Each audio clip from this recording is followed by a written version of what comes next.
আমরা সব বন্ধু একসাথে ঘুরি, এর মধ্যে একজন বন্ধু আছে যে শুধুমাত্র বিবাহিত নারীদেরকে টার্গেট করে মায়া জালে আটকানোর জন্য। এই ক্ষেত্রে আমরা তাকে কিভাবে ফেরত আনতে পারি? আমার মনে হয় তাকে ফেরত আনার জন্য প্রথম উপায় হচ্ছে ওকে বিয়ে দিয়ে দাও। এবং আমার মনে হয় যদি তাও না শুধরায়, যেই বিবাহিত মেয়ের পেছনে লাইন দেয় ওই মেয়ের স্বামীকে জানিয়ে দাও, বাকি খেলা সেই খেলে দিবে, ঠিক কিনা বলো? এবং আসলে কি বলবো, আজকালকার অনেক ছেলে পেলে স্কুল কলেজের সামনে, বিশেষ করে উইমেন কলেজ যেগুলো আছে, মহিলা কলেজ, এগুলোর সামনে বাইক নিয়ে সাইকেল নিয়ে দাঁড়িয়ে থাকে লাইন মারার জন্য। আমি বলবো, আরে বেটা, তুই মেয়েদের পেছনে ঘুরবি কেন?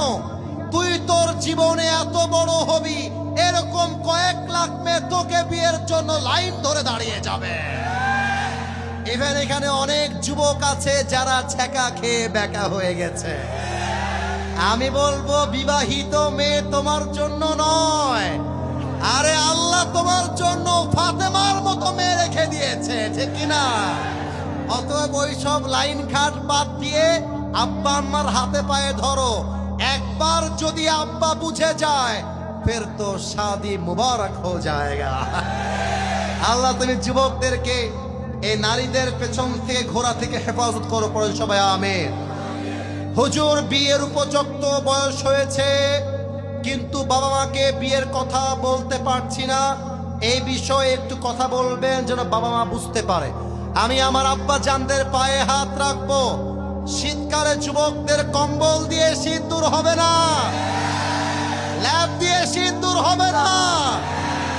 আরে যুবকদের শীত দূর করতে ঘরে ঘরে বইয়ের দরকার।